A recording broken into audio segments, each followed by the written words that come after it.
Hello, it's Ellie. You found the Hidden Grove. Today I want to talk about Kabbalah and my personal connection with Kabbalah and the tarot, how I equate the two. I guess, welcome to my lecture. No, I'm just kidding. I'm not really gonna lecture at you because I'm not qualified to be lecturing about Kabbalah, but I grew up with a lot of Kabbalah in my life. I'm Jewish and my dad is very into studying Kabbalah, so I grew up listening to him talk about the Zohar, which is basically a Kabbalistic interpretation of the Old Testament. And I've been, slowly making my way through like Sefer Yetzirah, which is the book of formation or creation. Yetzirah is like technically formation, but yes, I wanted to talk a bit about that, and because I love tarot and I, love my spirituality, so equating the two has been really fun and kind of a new thing for me. I also have some new decks that I want to share that have nothing to do with any of this, but that's kind of fun, so I'm gonna add that in at the end.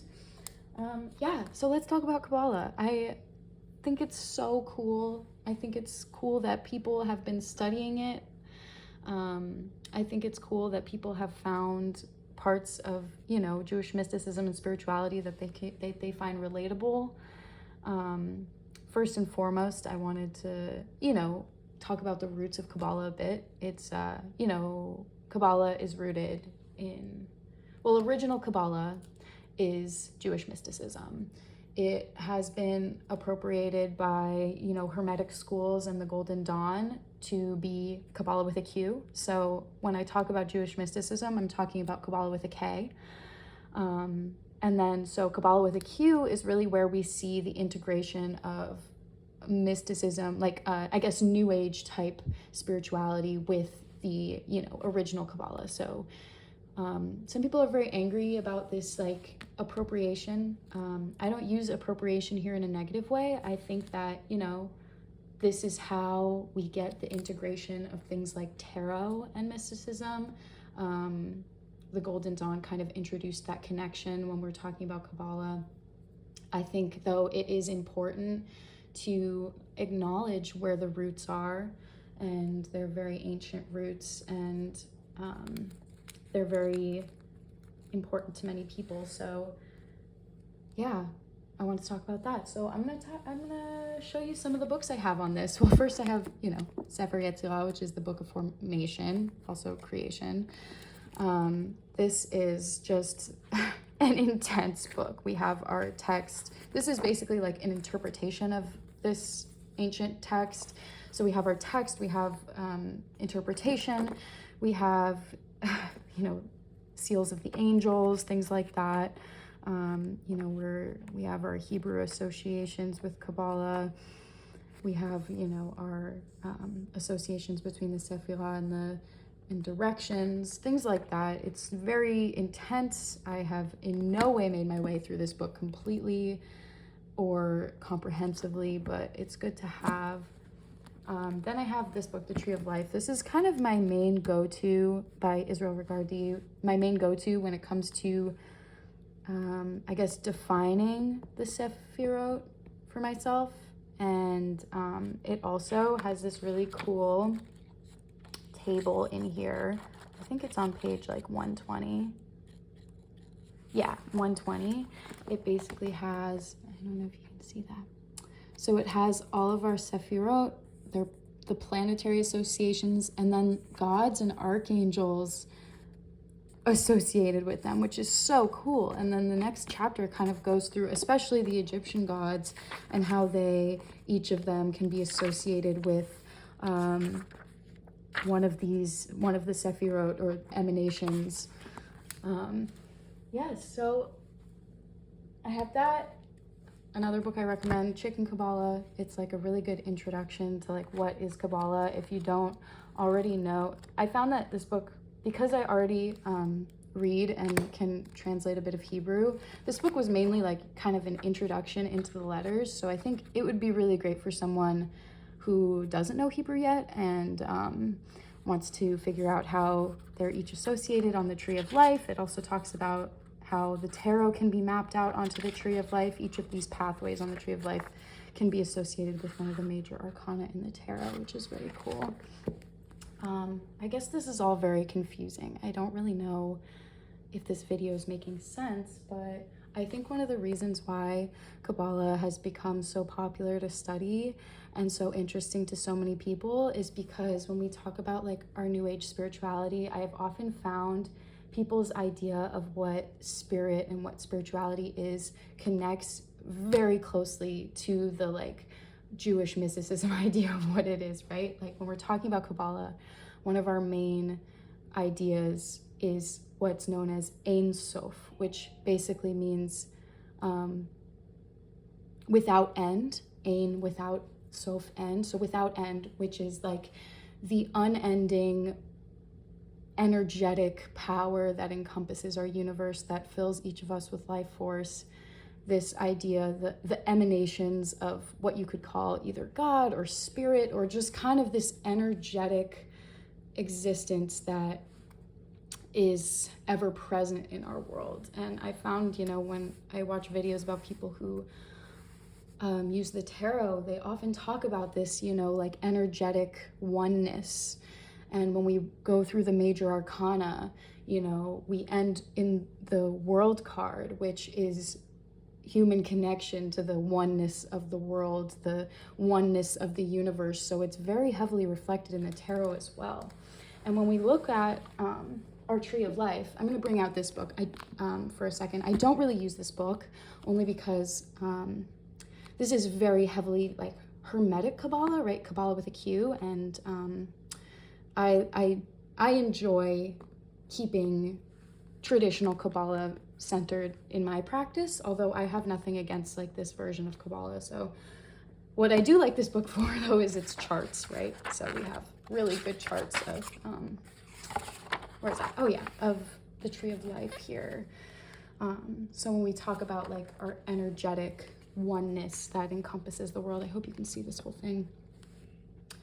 We have our Sephirot. Sephirah, the word Sephirah in Hebrew means emanation. So these are the emanations of the spirit, of the energy of the universe, kind of starting with the top, which is connection to pure spirit, and it moves its way down into our world or the physical world. And this kind of pathway becomes the process of energy from the universe crystallizing into our kingdom, Malkuth, which is kingdom, which is our physical world. So that's very interesting, and how you can see how the tarot here is mapped onto this chart, which I really love.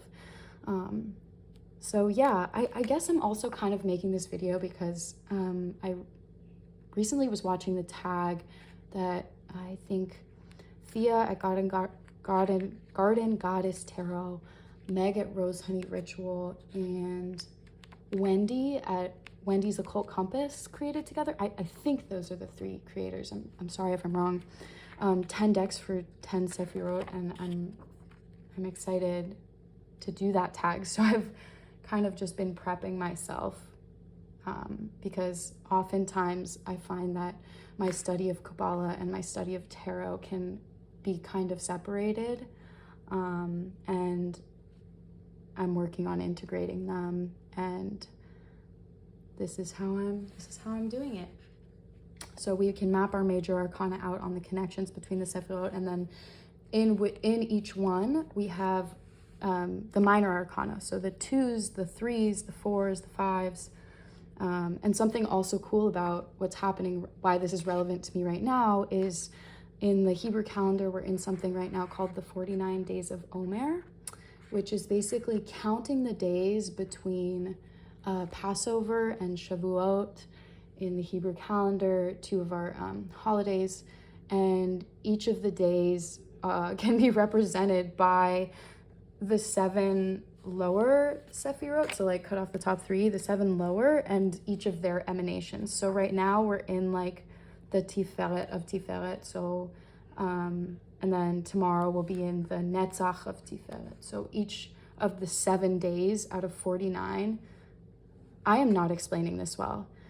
So 49 days, that's 7 weeks, right? And each week is 7 days.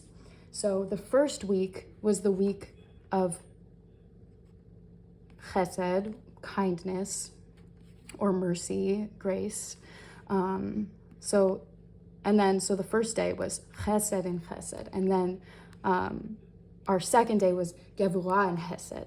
And then the third day was tiferet and hesed. And once you go through all of those, we finish the hesed week, then we're on gevurah's week. So then we start in the chesed of gevurah, and then the gevurah of gevurah. You get it, right?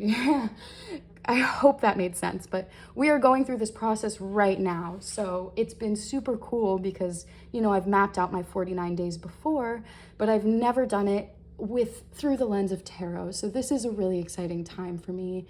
Really exciting to connect these two practices in my life, where, in a really beautiful week right now, because we have Tiferet, which is like such a balanced, beautiful, Tiferet, I don't know how I would prefer to say things on YouTube, because we have how how we say things in the tarot world versus how I'm like directly reading it in Hebrew. So I guess I'll go with like Tiferet, which is like, our beauty, balance, kind of the sunlight that gains direct energy from Keter up here. It's a really beautiful place to be in. So good week we're in right now. So some of the decks that I'm using that I really get Kabbalah energy from, I guess the one main one is the Thoth Tarot. And I've been asked about this before because I know Aleister Crowley has, he's not the best dude. And I've been told, I haven't done much research on this, but I've been told that he did not have a great relationship with like Jewish people, and like I even had one person ask me, like, do you have problems using Crowley's deck because you're Jewish? And honestly, no, because the art in this deck is beautiful. It's in order because I'm using it for my deck and walk. Well, this is my deck and walk deck. I actually have 3 copies of the Thoth Tarot. So I have my deck and walk copy. This is the copy that I like keep in my bag. Clearly, I like keep in my bag, and I mainly use this deck to read for other people. So it's like probably my most used copy of the Thoth Tarot. And then I have my personal copy, which my trimmed copy of the Thoth, which is just like gorgeous, and I use for myself. Yes, I love this artwork. This, for me, has been the easiest way to connect Kabbalah with the tarot.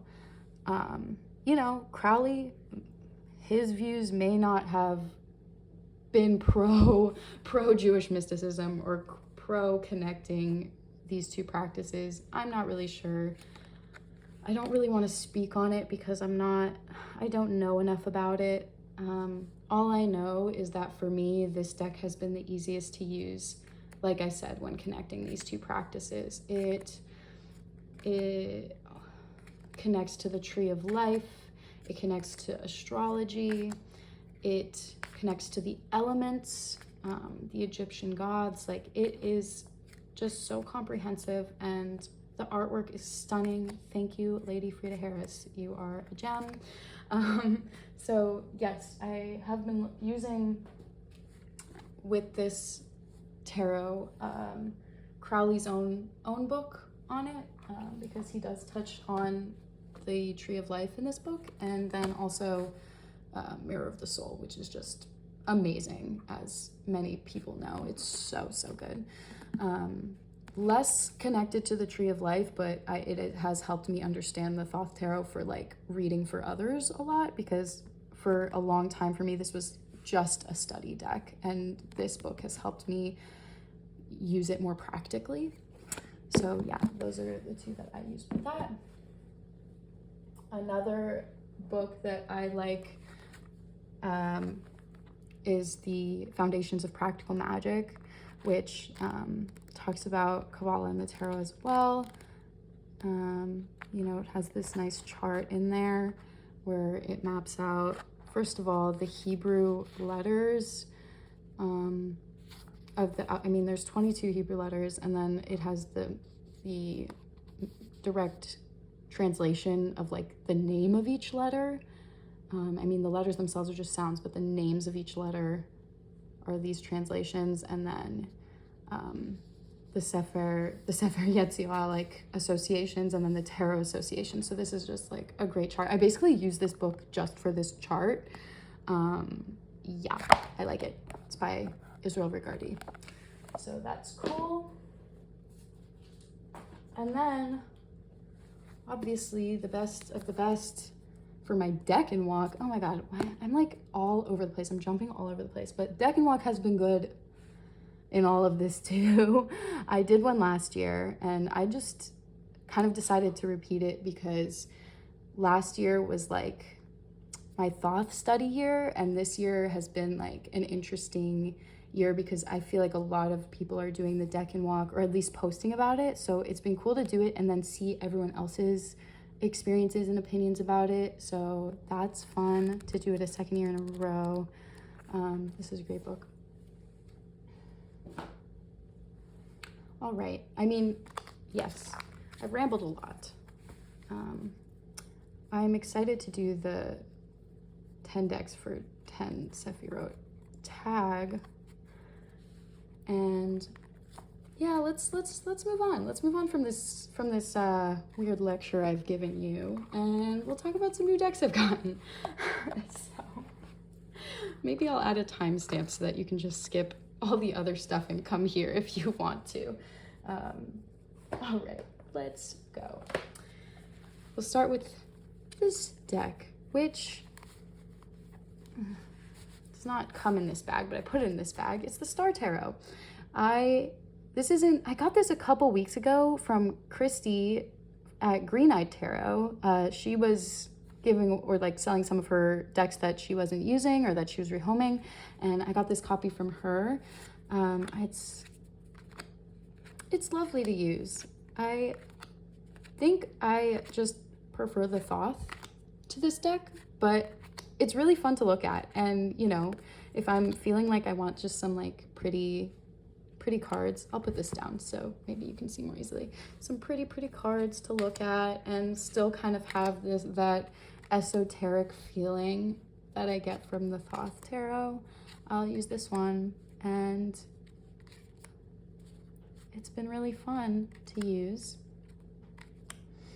For the for the 3 readings I've used it for so far. I don't have that much experience with this because it's a new deck, but I think it's beautiful, and I don't know if it's a favorite, but I'm enjoying it. And it's mass market, so I've seen copies of these a lot at my local Barnes & Noble. They always have a copy of the Star Tarot, which is interesting because I feel like their other decks circulate quite frequently, but this one, you know, seems to be popular. So yeah, easily findable.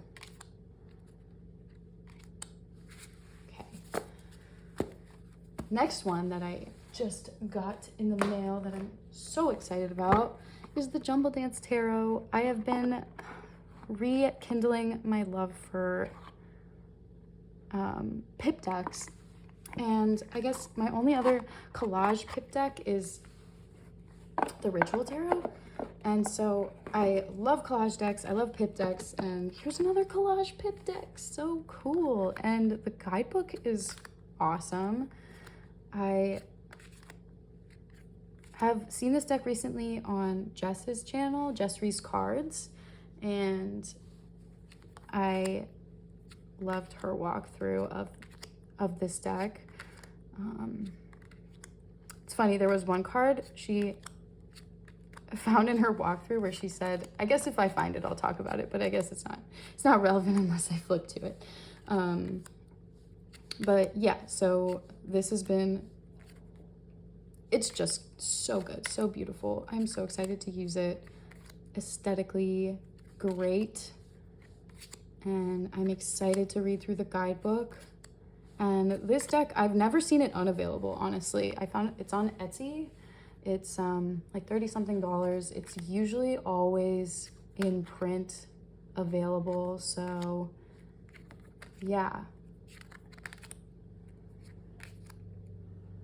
Oh, I'm sorry if I'm going too fast. I need to remind myself to flip through slower so that you can actually see the cards. New deck, whoop whoop. Very exciting. Oh, I love this moon card. It's one of my favorite cards in the deck. Good. I don't know how my lighting is. It's probably bad. Star is beautiful also.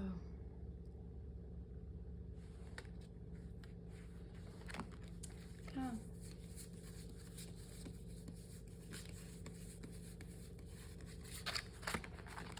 And I like the cardstock on this a lot. Backs are cool. There's a second one. Third one is this little deck, the Botanical Blessings.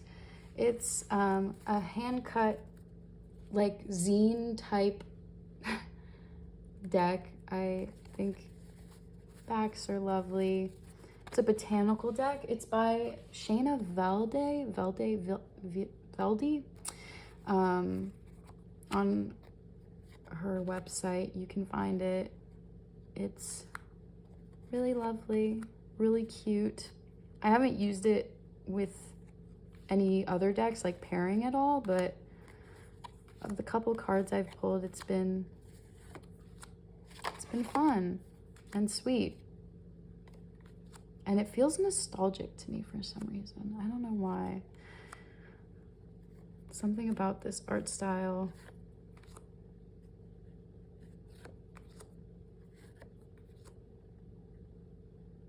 So pretty. I just saw Thia's video, her most recent video. I guess it was her Aries season deck roundup, and she was showing the daffodils from her garden, and they're just so lovely.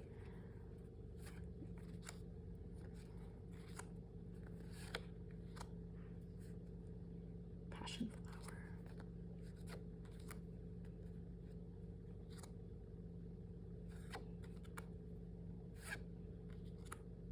So yeah, there's that one.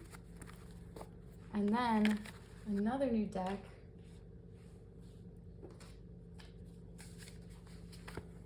Dang Olsen Dream Tarot.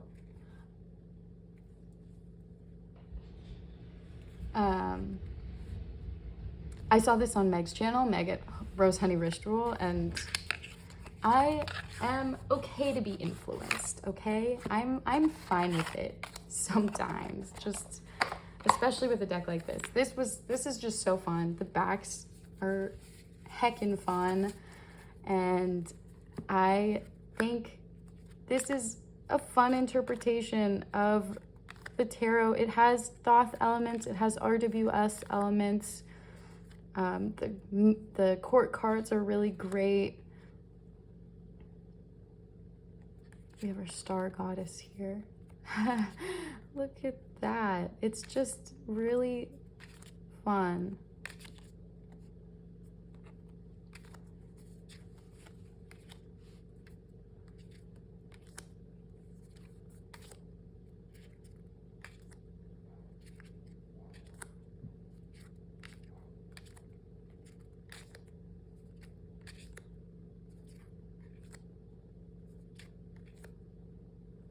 Not even talking because I'm just admiring the deck. It's great. And I've been pulling it out to look at the art a lot.